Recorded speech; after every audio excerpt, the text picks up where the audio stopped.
Okay, let's do this.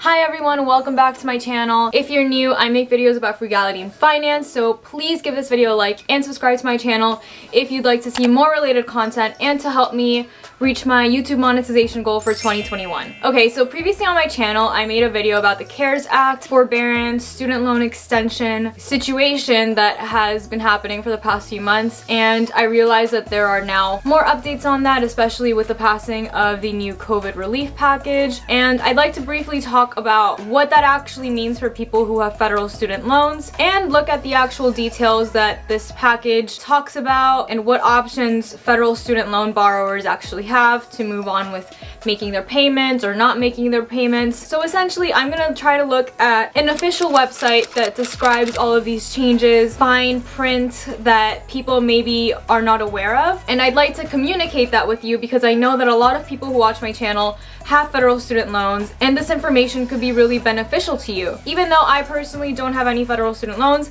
I really want to talk about this just so everyone's aware of what's going on. Okay, so here's the key takeaway. If you stop watching this video right after this, fine. I absolve you of any guilt. It's okay. You really need to know this one major thing, and that is that the COVID emergency relief flexibilities are extended through at least September 30th, 2021 at the time that I am recording this video, which is January, oh just kidding, it's not January, it's February 6th, 2021. That moment I filmed an entire February budget video and then forgot what month I'm in, lol. So this relief measure essentially means that you don't have to pay any interest on your student loans, and you don't have to pay to get zero interest or suspended payments for your student loans. These loans include defaulted and non-defaulted direct loans. Defaulted and why do I pronounce it differently? Is that how you I don't know. Defaulted and non-defaulted FFEL program loans. Defaulted and non-defaulted federal Perkins loans, and defaulted HEAL loans, all caps. The interest rate is 0% on the following types of federal loans, but only if they are owned by the Education Department. I know someone who had a federal Perkins loan, and because it wasn't owned by the Education Department, it was actually owned by her school, the 0% interest did not apply to her situation, which is so inconvenient. So just be aware of what types of federal student loans you have, because that makes a big difference between whether or not you have to pay. And from her experience, she had to make payments and the interest was accruing on those loans. Okay, so right now I'm looking at the frequently asked questions on this website. I will leave the link down below in the description box if you're interested. The next question is, are private student loans eligible for the 0% interest benefit? No. I know that they're not because I'm still paying interest on my private student loans, and yeah, it sucks, but you know, I knew what I was getting myself into with private student loans. You just don't have the protections that federal loans have, and even though I paid off my federal loans already, I don't regret doing that. I'm happy they're gone, they're out of my life. I'm not gonna be like, oh my gosh, I shouldn't have paid those loans off over a year ago so that right now I wouldn't have to pay interest on it. Like, that doesn't make sense. Pay off your loans if you can. If they're not eligible for this, keep making payments if you can. If not, talk to your lender or servicer to see if they can, you know, work with you, especially if there's a job loss, because it doesn't hurt to ask. Next question is, I'm currently in school. How does the 0% interest rate impact my loans? Okay, so they have a paragraph of stuff here. The main thing is, no, you are not earning interest on these loans, whether they are subsidized or unsubsidized. Okay, so if you don't know the difference between subsidized and unsubsidized loans, essentially, if you're a student, you will not be paying interest on the direct subsidized loans while you are enrolled in school. The Education Department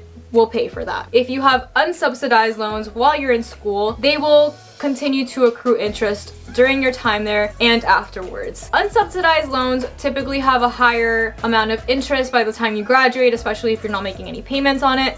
So those are the ones you really need to look out for. However, because we are in this period of student loan forbearance and 0% interest extension, the interest on those loans, whether subsidized or unsubsidized, is simply not accruing. So big plus right there. The next question I'm seeing here is really interesting. How can I take advantage of the 0% interest period if I have a federal family education loan, FFEL, program and federal Perkins loans not owned by the Education Department? Let me just read through this and digest.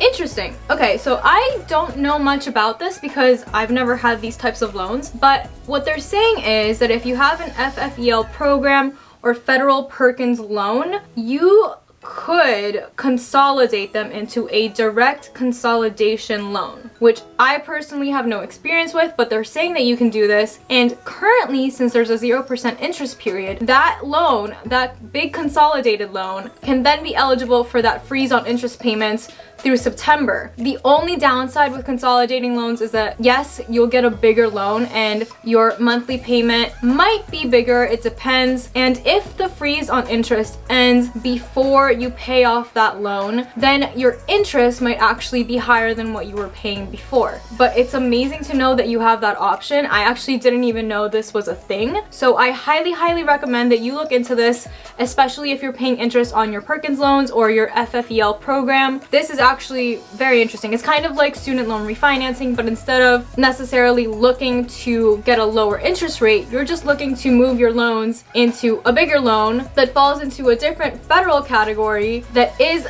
eligible for the 0% loan interest through September 2021. So in a situation where you think you can actually pay that amount off before then, I say go for it. Like, absolutely do that. You will not have any interest accruing, so it'll be a lot easier to pay off that loan in the short term. But if you're not able to pay it off before the 0% interest period ends, make sure that you will be able to keep up with the payments if the interest starts accruing and if you're okay with your balance increasing as a result of that. The other thing to keep in mind is that whenever you consolidate or refinance a loan, whatever interest is outstanding then goes into the principal of the new loan. So the interest on your new loan will be based on the new principal balance, which will be higher. So you'll probably be generating more interest per day if it's not at 0% interest. So overall, very interesting option. Definitely look into that if that applies to you. And if you do that, please leave a comment below and let me know more details because I'd love to know more about that. Okay, some of these are obvious. Like, who can tell me if my loans have 0% interest? Talk to your servicer, talk to your lender, figure that out. Do some work. I know I'm doing some work for you, but you do have to do a bit more research if you want to follow up with some of these things. If I make loan payments during the 0% interest period, how will they be applied? Essentially, if you're someone who's not used to making payments or you don't track how that payment is applied, it's pretty simple. If your loan has an interest balance on it, the payment that you make on that loan will primarily go towards the interest and then your principal. That's why it's sometimes really hard to pay off debt when you have, you know, hundreds or thousands of dollars in interest in an account, because none of your payment will actually go to principal if it's less than that amount. That's why it's so important to pay off your interest every single month so that you can start attacking that principal, and it essentially attacks the interest accruing at the root. So insert interest formula right here. That principal payment is what you need to decrease in order to accelerate your loan payoff timeline. And ideally, every single time you make a payment, you will be attacking your principal balance as well. For example, on my private student loan, I accrue around $250 of interest every month, but my minimum payment is over $1,600. So $250 of that will go towards interest and then the rest will go towards my principal. Same thing here, if there's a 0% interest rate on your loan and you pay off whatever interest has accrued in that month, the rest of your minimum payment should be going towards principal, and that's how it should be applied. I think that you can always go into the history of your payments on your account or your servicer portal to see exactly what those quantities are. And the rest of the questions essentially apply to the suspension of payments, which goes hand in hand with the 0% interest. The main thing is to keep in mind that your auto payments, if you're on auto pay with your servicer, will no longer take place unless you manually make a payment, or here it says, if you want to continue making payments, contact your loan servicer and tell them that you want to opt out of administrative forbearance, which is what the package included, and your auto debit payments will resume. If you don't want to be manually making a payment every single month and you want to continue making payments, I highly suggest doing that because it honestly saves time out of your day and you are continuing to make payments. Obviously, if you are in a position where you don't want to make payments or you are not making enough money to commit to these payments, don't do that. Another option here is to leave your student loan on forbearance until September because you're not accruing any interest, and put the money that you were going to throw at those loans into a high yield savings account, for example Ally, and actually just leave it in that bank account.